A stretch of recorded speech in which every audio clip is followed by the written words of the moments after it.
Alright, welcome back to Getting to Know, where we get to know more about the talent that make Barrie Wrestling so great. I'm Mike Jeffries, and I'm joined now by the young lion, Bryce Hansen. Bryce, thanks so much for joining me. Awesome, thank you for having me, Mike. So, where are you from and how long have you been wrestling? I'm from a small town, about 2 hours from Barrie, called Listowel, Ontario. Home of Letterkenny? Home of Letterkenny and Shorzy. Yes. Yes. And how long have you been wrestling?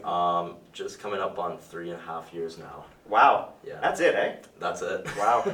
And after that, so how do you get into wrestling in Listowel? So what happened was I was working at the local gym, and some guy decided that he wanted to open a wrestling school in this gym. We had like an upstairs space that nothing really happened in there, so it's like, I'm gonna buy a wrestling ring and I'm gonna open a school. Oh, wow. Yeah, it was pretty crazy. It's quite a weird way, and they were like, hey, we need some local guys, and hey, Bryce, would you want to try it out? Just tell your friends about it. The bustling metropolis of Listowel. Bustling metropolis of Listowel. Wow. And what first brought you to Barrie Wrestling? It was just when I was coming up, and I was just trying to go to every show I possibly could and come help out and show face, as they would say. And yeah, Barrie was, I think, the place. There's something about it, like the people here. It is what Sean would like to call a family, and I have to agree with that. It is. Very much so. It's just, I don't know, it's just Barrie, you know what I mean? Yeah. I can't put my finger on it of what's so great about it. She just kept bugging Sean until he finally, Yeah. Because your first match, I think, was a Rumble, right? Was the Rock 95 Rock Rumble? 95. And then your second match was a four-way tag match that never actually happened because, well, we don't need to talk about that, but... That's true. Yeah, Diamond and I ended up in the ring, and anyways. Yeah, you did actually. I forgot about that. Yeah, I'd like to forget about that. Okay. Yeah, I don't know if that match ever aired. And then your first singles match with us was for the Barrie Wrestling Championship against Clutch Jesse V. Yeah. So I wanted to ask, from a pressure perspective, or like a feelings, like you had your debut, which is a Rumble match, and, but it's your first time here. That compared to like, hey, you're in a championship match with Clutch Jesse V, like, is there a different type of pressure or like feeling going into that? Well, of course there's a different level of pressure, and especially with it being Jesse V, a monster of a man, and what am I but some 5'8", 200 pound. 6'2", 6'2", right? 6'2", that's what they like to say online. That. Yeah, 6'2" behemoth Bryce Hansen. Yes. But yeah, there is like a certain level of pressure. Of course, like, a Rumble's a Rumble, and you just have to make yourself stand out as much as possible because, there's only so many spots, and I can't even remember how many people were in that Rumble, but, they could have had that over me, or, like, vice versa, you know what I mean? And and then, wrestling Jess, as I said, Jesse V is quite an intense character, and, yeah, I got whooped in that match. He's a strong man. He is frighteningly, like, it's a good thing he's a nice guy. Yeah. I've told the story a few times. The only spot I've ever requested, it was a 5-way match, and he and Van Landen were part of it. And I was talking to Mark Wheeler. I'm like, I just want Jesse to throw Van as high as he can. And Jesse was behind me. He was like, one, how high I can throw you? And I didn't know he was there, and nearly wet myself. But then in the match, he flapjacks, and you see me in the background, like, fist pump when it happens. I was so happy. That's amazing. And I think Van Landen changed some light bulbs while he was up there, like, did his taxes, and then came back down. But no, and I mean, you had a great performance, and we've been bringing you back. But in between, then you went to Japan with Pro Wrestling Noah. So I want you to talk about, like, how did that come to pass? So what happened was, just on my phone, and I get this DM from Caitlin Diamond. I don't know if you've ever met Caitlin. She's Canadian, and she was a worker from up here, but she now lives in Minnesota. Okay. I think just outside St. Paul's. But so she had messaged me saying, like, hey, we're hosting this tryout for her company's Ironheart Pro, and so she's like, we're doing this tryout at Sonny Ono, Perry Saturn, and Tokyo Monster, I guess, is judges, and it's if you win, you get a trip to Japan. And so obviously with like those kind of texts, first glance you're like, oh well, they just want my money or whatever, and they just want me to show up, and they know who's gonna win. But so I was like, well, you don't know until you know, and so what do I have to lose driving to Minnesota? Yeah. And so go to Minnesota. It was like a 14, 16 hour drive. Yeah. Yep. In my buddy's van, slept in the back of a van in Iowa, I think. Oh man. Or yeah, Indiana it was. A lot of good states. A lot of great states. And so show up, do the trial. Just all I could think was I'm gonna do my best. And Sonny Ono took a real liking to me. Wow. And he's still a really great friend to this day. And me and him call each other quite frequently, actually. And yeah, so I got in touch with Noah through him, and he had set it up as like a translator almost, and then I went to Japan for 2 months to Well, if you need a play-by-play guy, let Sonny know. I don't speak a lick of Japanese, but I'm willing to learn. Oh, hey. That's so awesome. And I mean, like, talk about pressure, right? Like, Perry Saturn, Sonny Ono, like, that's some... Those guys know their stuff. And it was awesome being around them. Like, Perry Saturn, he's quite a character. And Yeah. It's so unfortunate, like, the stuff that he had gone through in his life. Yeah. Because, like, you would never, like, if you didn't tell me that it was Perry Saturn, and if he didn't have that, you know, face tattoo, I would never have known it was him. And that's nothing to take away from him. No, but he's had some health issues, He's just had so many issues. Yeah. But he's still such a great mind in wrestling, and he helped me even that day through the tryout, and he just appreciated my effort, he'd said. Well, and he was not a shooter. What's this? Like, he was like a submission. Like, his style works in like very Japanese. He had never wrestled in Japan, I don't think. Which is surprising, yeah. Yeah, but he was like, you know, he could work with anybody, and me and him talked about that briefly after the tryout, and you know, he saw, you know, shades of himself within me and that sort of thing, and that was quite a compliment coming from him. But yeah. Did he think you looked like Brian Pillman? No, he thought I looked like Chris Benoit. They all said I looked like Chris Benoit. I can kind of see that. The Japanese magazine, the first week I was there, it says, style very similar to Chris Benoit, Bryce Hansen. I mean, if you take just the wrestling part of him, it's a big compliment. Yeah, the wrestling part, 1,000%. Yeah. You just gotta separate, you know, that kind of last little bit. Yes. But, anyways. Yeah. So what's the one? So you go over to, you know, you were there for 3 weeks. No, 2 months. 2 months, right? So if you had to pick one thing? That was a tough question. One thing you brought back with you, aside from some bruises, what would be that one thing? It would have to be, not how seriously they take themselves, but how seriously they take themselves as athletes. And that's like completely outside of wrestling, like the way that they take care of themselves, the way like it got me, I'm working out by the ring, I'm doing like everything that the boys would do over there before the show, so it's like I'm trying to keep that going, and I kind of hope that it catches on, and you know, guys get into stretching more, and I feel like that's really like injury preventage and that sort of thing.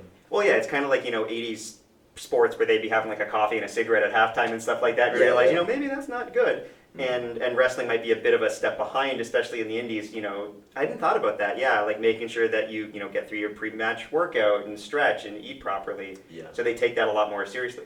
And they take health more seriously in Japan in general, I think, than we do in North America. Yeah, like Japan, everybody walks or they bike. Yeah. You hardly see cars at all, unless you're like, obviously there's millions upon millions of people. So there's tons of vehicles, but where I was living in Saitama near the dojo, you like hardly saw cars. Like people would drive obviously, but they would always take the option to walk or bike, and it's just like, it's such a different mindset. Not a lot of deep fried foods? No. Yeah. I feel like I would eat deep fried food there, but like it doesn't like hurt your stomach or like, and I don't know how they do it. They must have some like obscure health food laws. Yeah. Where like it's just a higher quality and that sort of thing. Well, I know that's even different between Canada and the States. Is, you know, the reason why fast food was and still is so cheap in the States is they don't have the same regulations that we have here. So that's awesome. Now, before you went over to Japan, you know, you had matches here with Jesse V, Jody Threat, Tarek, Trent Seven, some people that hit pretty hard. Did that help prepare you for Japan, or is it just like a different world over there? It's a completely different world. Nobody has an off day there. Everybody is just on the ball. They all know their stuff. It's just like right after another bullet points, like the perfect wrestlers. Like all of them are just perfect in my opinion. Wow. And like when you're planning on, you know, not pull back too much, but like planning a match and stuff, the language barrier, was that, like, how does it, I know wrestling is like the universal language, so how do you work with that? This is gonna sound terrible, but if you just say any English word, and if you say like Hip toss. whatever, yeah, hip toss, like, and you just do that, then they're like, yeah, or like taco, they just say, oh, taco, and then, you know what I mean? Like, it's not like no match was like pulling teeth. They all understood what I was saying, like, and even if, you know, some of them, like, because it's popular among Japanese to kind of like plead ignorance, like, oh, I don't know English. Yeah. And then, you know, like, you can just, you know, poke like the nice guy that you know speaks both, And then he comes over and he's like that, and then it's like this. It's like, yeah, you can't get away with that. That's funny. Actually, it's, little side story. I used to deal cards at the casino in Aurelia, and they would always learn English real quick if I made a mistake and took their money by mistake. Mm. If I paid them by mistake, they didn't speak a word of English. Exactly. Yeah. But no, and I mean, I know, like I said, wrestling is like you said, tackle, hip toss, like you just kind of walk them through it. So that's so cool, and I hope you get the chance to go back and look forward to everything that you're going to be doing and learning there. And then you came back, and I want to hear this story from you. So you requested Van Landen. I did. We talked about that on the commentary, but that's legit. Like I want to wrestle Van Landen, and you beat the hell out of each other. Yeah. And but so you fly back. So between requesting Van Landen, the jet lag, and then going through that match, because that was your first match back on Canadian soil. Walk me through those few days. So I left Japan. I left Tokyo at 5:30 p.m. and then I landed in Toronto 8:30 p.m. that same day. And it was 14 hours later or whatever? Yeah, I think 16 or something. Okay, so 16 hours, but 3 hours of calendar time. Okay. Which is insane to think about. That messes you up. So you're off by half a day. Time traveler. Yeah. So basically I can't sleep on planes for the life of me, and I just stayed awake watching Temple of Doom and Indiana Jones movies. That's so good. Because they have the worst movie selection on airplanes. And so I get home or whatever, mom and dad pick me up from Pearson, and just go home. I think I fell asleep at 11 o'clock. I felt great the next day. Yeah. And so I'm like, hey, I'm gonna go train. So then go down to Hamilton HBW and train there, and then whatever, slept Friday because then it caught up with me, and then Saturday roll up, wrestle Van Landen, beat the crap out of each other. And now so when you're talking about Van with that matchup, is it just we're gonna hit each other real hard? Because it was a different style. It did feel strong style is a thing, but it felt like that type of matchup. And I know he's nuts, so I'm sure he was all on board for it. Well, and that's why you gotta, I said hey man, what are you kind of thinking?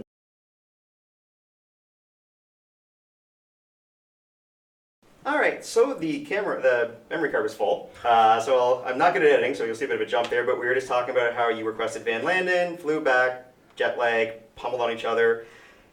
What is it that keeps bringing you back to Barrie wrestling? You've been to pro wrestling nowhere. You are a bit of a name now. I mean, you might not want to say that, but that does add some cachet to you. But you want to keep coming back here. What is it about Barrie wrestling?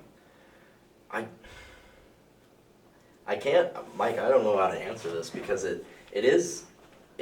it's the people, it's the fans, it's the entire environment surrounding it. Barrie wrestling, in my opinion, has one of the best locker rooms in not just Ontario or Canada, but the world.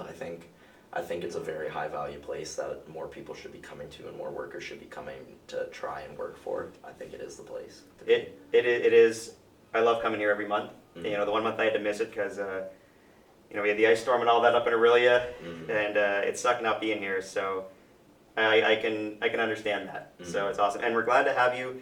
You're only 21. You got a lot of good years ahead of you, and I look forward to seeing what you're going to do. So we're midway through 2025 right now. What is one goal you have for the next 18 months? I think my next challenge is to.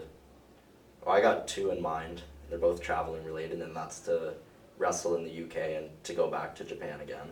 Awesome. Yeah, UK would be really cool.